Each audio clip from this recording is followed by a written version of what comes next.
मराठीच्या लेक्चर बघणार आहोत व्याकरण विभाग. फर्स्ट आहे रसविचार. तर जे मनुष्याची जी बॉडी असते, आपली जी बॉडी आहे ती पंचमहाभूतांनी बनून मिळून बनवलेली आहे. आप, तेज, अग्नी, वायू आणि जल हे 5 पंचमहाभूत यांच्यापासून मिळून इन सबसे मिलकर अपनी बॉडी बनी हुई है. तो इस बॉडी में जब निर्मिती होती है तो मन की भी निर्मिती होती है, मनाची सुद्धा निर्मिती होते. आणि जे आपले मन असतं ते चंचल असतं, मतलब वो एक जगह स्थिर नहीं रह सकता, उसको हम कंट्रोल भी नहीं कर सकते. मतलब उसको मनाला पण आवर पण नाही घालू शकत, त्याच्यात आपल्याला एवढं कंट्रोल पण नसतं. तर हे जे मन असतं त्याच्यामध्ये जन्मताच जब हम पैदा होते तभी कुछ स्थायी भाव होती है. स्थायी भाव असतात. ते भाव कुठचे? तर विस्मय, भय, दुःख, कंटाळा, राग, शोक, आनंद, उत्साह हे स्थायी भाव असतात आणि सगळ्यांमध्येच असतात.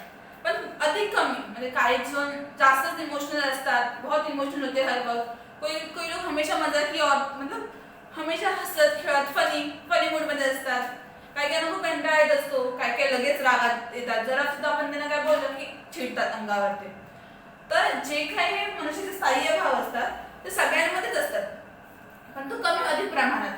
कोणाला रागच येत नाही किती काय बोलतात, कोणाला जरा तरी बोललं की त्याच्या नाकावरती राग चढतो, आणि कोणाला जरा पण भीती वाटत नाही, कोण खूप घाबरट असतात.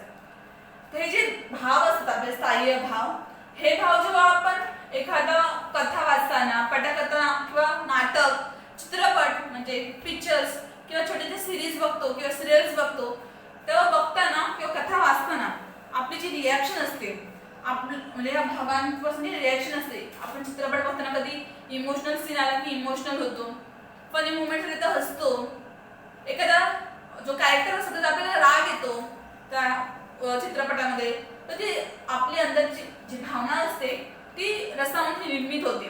आणि ते रस कुठचे आहेत? तर अद्भुत, विभिन्न, भयानक, शृंगार, वीर, करुण, शांत, रौद्र, हास्य हे स्थायी भाव असतात. आणि एखादी कथा, नाटक किंवा चित्रपट बघताना जे आपल्यामधून इमोशनल किंवा जे आपल्यातील भाव जागृत होतात ते रसाने निर्मित होतात. आणि हे एकूण टोटल 9 रस आहेत. अद्भुत, विभिन्न, भयानक, शृंगार, वीर, करुण, शांत, रौद्र आणि हास्य हे टोटल 9 रस आहेत. आणि आपल्याला 9 रसांचा अभ्यास करायचा आहे आता रसविचारामध्ये. आपण स्टेप बाय स्टेप एक एक करून उदाहरणासह रसविचाराचा अभ्यास करूया. तर पहिला टाईप आहे शृंगार. स्त्री पुरुषांना वाटणाऱ्या प्रेमातून, आकर्षणातून या रसाची निर्मिती होते. म्हणजे एखादी लाईन वाचताना किंवा ऐकताना त्यातून प्रेम व्यक्त झाला पाहिजे किंवा त्या दोघांना एकमेकांबद्दल आकर्षण वाटलं पाहिजे, तेव्हा या रसाची निर्मिती होते. शृंगार. जसे डोळे हे जुलमी गडे रोखणी मध्ये पाहू नका.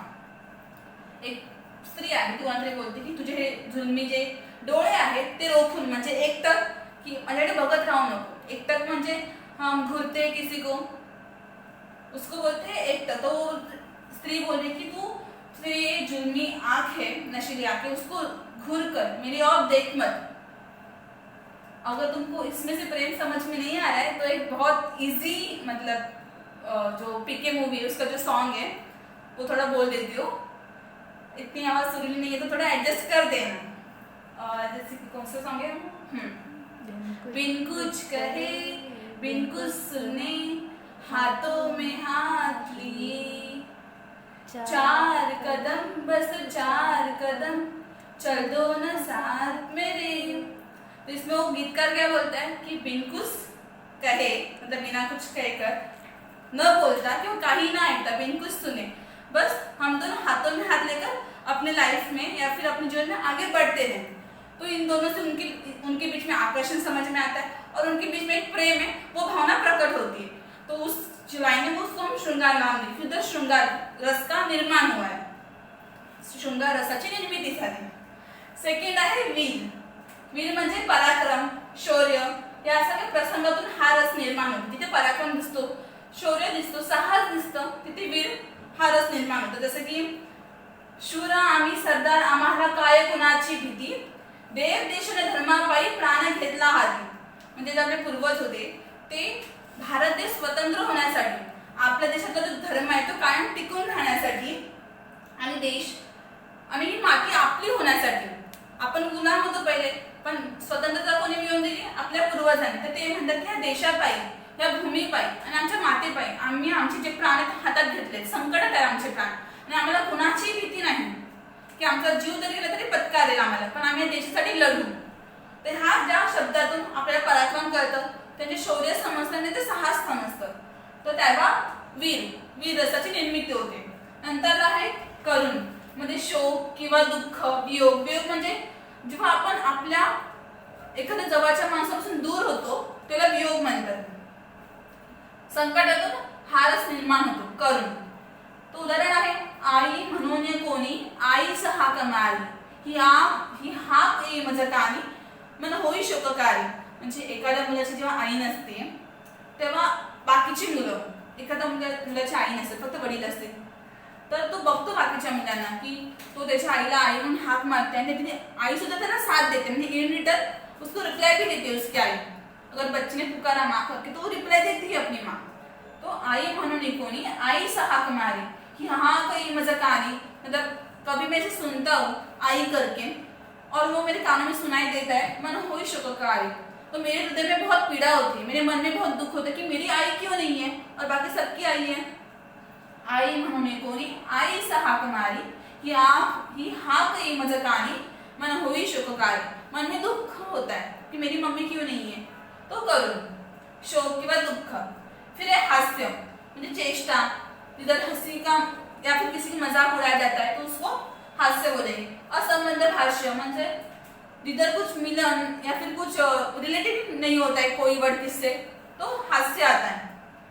फिर है इधर एग्जांपल बायको, तुम्हाला आज उत्तप्पा करू का. म्हणजे याचा अर्थ काय होतो, ती नवऱ्याला बोलते की तुम्हाला, म्हणजे त्या नवऱ्याला तिच्या, की तुम्हाला मी आज उत्तप्पा करू का. खायला नाही त्या माणसात. तर नवरा काय बोलतो, नको मी माणूसच बरा, आली मोठी जादूगर मला उत्तप्पा करणार. तर हा एक जोक होता, तो खूप बकवास जोक होता, हसायला पण येणार नाही, हास्य येतो. आपण पण जोक वाचतो आणि एखाद्या मूवीमध्ये आपण एखादा कॉमेडी सीन बघतो तर आपल्याला हसायला येतं. त्या सगळ्या सीन्सला किंवा एखादा जोक जे फॉरवर्ड होतात व्हॉट्सअपवरती आपण वाचतो, नवीन मीम्स वाचतो, तर आपल्याला हसायला येतं. त्याला म्हणतात हास्यरसाची निर्मिती. तो नेक्स्ट आहे रौद्र, अतिशय क्रोध व चीड. जेव्हा माणसाला खूप राग येतो, एखाद्या चीड येते, तेव्हा रौद्र रसाची निर्मिती होते. नॉनसेन्स, जगदाळे ओरडला, रनिंग कर रोज, किंवा मम्मी होते, अरे अभ्यास कर आज तरी, किती वेळ मोबाईलवरती खेळणार, चिडते ना आपल्यावरती, तेव्हा रौद्र रसाची निर्मिती होती. कोई भी चिढ़ता है या फिर गुस्सा करता है तो रौद्र रस की निर्मिती हो जाती है. फिर है भयानक, भीति कथा. भयानक म्हणजे भीती कथा, रहस्य कथा, त्यात खून होतो, मर्डर, सूट, बदला यासारखे जे वर्णन केलेले असतात त्यावेळी भयानक म्हणजे भयानक रसाची निर्मिती होते. रात्रीचा खेळ झाले हा चित्रपट, ही मराठी सिरियल आहे, भूतावरती आहे, पण म्हणजे त्या फिल्म जास्त काही भयानक आहेच नाही. किंवा आपण जे हॉरर मूवीज बघतो, सीन्स बघतो हॉरर्स, या फिर जे हॉरर्स ते हिंदीमध्ये होतं, काय होतं, फिअर फाईल्स, त्यात सुद्धा ते भूताचे सीन म्हणजे स्टोरीज सांगायचे. तर त्या सगळ्या बघून आपल्याला भीती वाटते, एक मनामध्ये भयानक भीती निर्माण होते, तेव्हा भयानक रसाची निर्मिती होते. फिर नेक्स्ट आहे बिभत्स, म्हणजे किळसवाणी. एखाद्या मुलाला बघितलं आपल्याला किळस होते, कसं तरी वाटतं, तिरस्कार वाटतं त्याचं तितकार. म्हणजे जसं की शी तोंड की अमंगळ. अमंगळ म्हणजे काही चांगलं तोंड नसतं एखाद्याचं.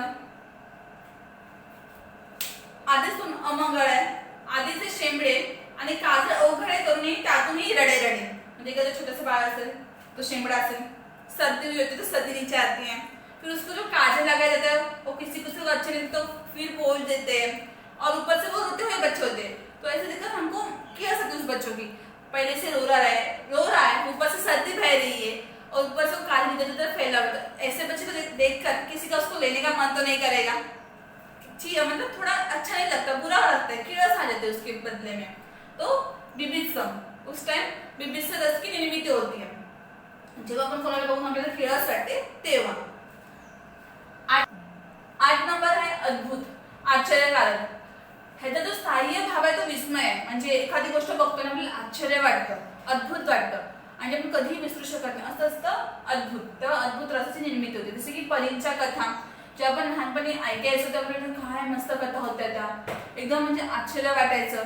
किंवा एखाद्या मेळ्यामध्ये किंवा जत्रेमध्ये जो लडकिया जो सिर्फ सिंगल डोरी पे चलती है, बहुत पतली डोरी पर, वो देखकर भी आश्चर्य लगता है कि वो कैसे वो कंट्रोल करते हैं अपना बैलेंस, उसको देखकर भी आश्चर्य लगता है।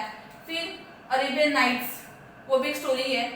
वो सब जो होते हैं उसको जब हमको आश्चर्य लगता है किसी चीज को देखकर तो अद्भुत रसाची निर्मिती होते, जेव्हा आपण आश्चर्यित होतो।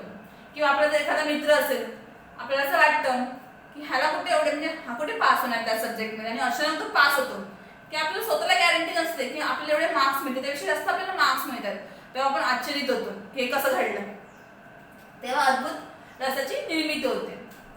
फिर नेक्स्ट आहे शांत, परमेश्वराविषयी भक्ती करतो, त्याची आपण याचना करतो, प्रार्थना करतो, अशा वेळी शांत रसाची निर्मिती होते, अभंग कीर्तन वगैरे। तर लिहिलं आहे, घनश्याम सुंदरा श्रीधरा अरुणोदय झाला, उठ उठ वनमाळी उदयाचळी सूर्य आला। हा काय असते? श्रीधरा म्हणजे कृष्ण, तर कृष्णाची आई बोलते की घनश्याम सुंदरा श्रीधरा अरुणोदय झाला, म्हणजे हे कृष्ण उठ, आता सकाळची वेळ झाली आहे, उठी उठी वनमाळी उदयाचळी सूर्य आला। त्याला वनमाळी म्हटलंय, पण ते वनात राहायचे, गाय गुरं म्हणजे त्यांची सेवा करायचे, पालन करायचे गाय गुरांचे। तर उठ उठ वनमाळी उदयाचळी सूर्य आला, म्हणजे आता उदयाचळी म्हणजे उषाकडे आपला सूर्य आला तर आपल्याला उठलं पाहिजे, तशी ती भक्तिगीतं असतात, त्यातून कळते की आपण देवाची प्रार्थना करतोय, याचना करतोय, तेव्हा शांती रसाची निर्मिती होते। टोटल 9 रस होते, पहिला होता शृंगार, दुसरा होता वीर, तिसरा होता करुण, चौथा होता हास्य। शृंगार म्हणजे तेव्हा प्रेमाची या फिर आकर्षण समजतं आपल्याला, त्यातून प्रेम किंवा आकर्षण, तेव्हा शृंगार। फिर दुसरं होतं वीर, ज्यातून शौर्य पराक्रम उत्साह करतो एखाद्या गोष्टीचा, आणि उत्साह हा वीरचा स्थायी भाव आहे। आणि तिसरं होतं करुण म्हणजे वियोग दुःख या फिर शोक, दुःख आपल्याला जे होते, वियोग म्हणजे काय, ते दोन एकदम जवळची माणसं आपल्यापासून वेगळी होतात, त्याला वियोग म्हटलंय। फिर नंतर आहे हास्य, म्हणजे जोक असतं, असंबद्ध भाष्य असतं, चेष्टा करतो आपण कोणाची तरी, मजाक उडवतो, तेव्हा हास्य। रौद्रमध्ये अतिशय क्रोध किंवा चीड, भयानक म्हणजे भीती वाटते आपल्याला, खून किंवा सूडचं असतं त्याला भयानक, बीभत्स म्हणजे किळसवान असतं, तिरस्कार करण्यासारखं असतं तर बीभत्स। फिर अद्भुत म्हणजे आश्चर्यकारक होतं, आणि ह्याचा स्थायी भाव आहे विस्मय। शांतीमध्ये परमेश्वराविषयी भक्ती करतो आपण किंवा त्याची प्रार्थना करतो, तर शांत रसाची निर्मिती होते। हे 9 रस आहेत। रसविचार पहिला आपला ग्रामरचा टॉपिक होता, व्याकरण विभाग। हा 9 रसांपैकी एखादा जर रस समजला नसेल तर तुम्ही मला नक्की विचारा, मी त्याच्यासाठी तुम्हाला परत एक्सप्लेन करेन कुठच्याही पोयम मध्ये जेव्हा ते येईल वगैरे तेव्हा।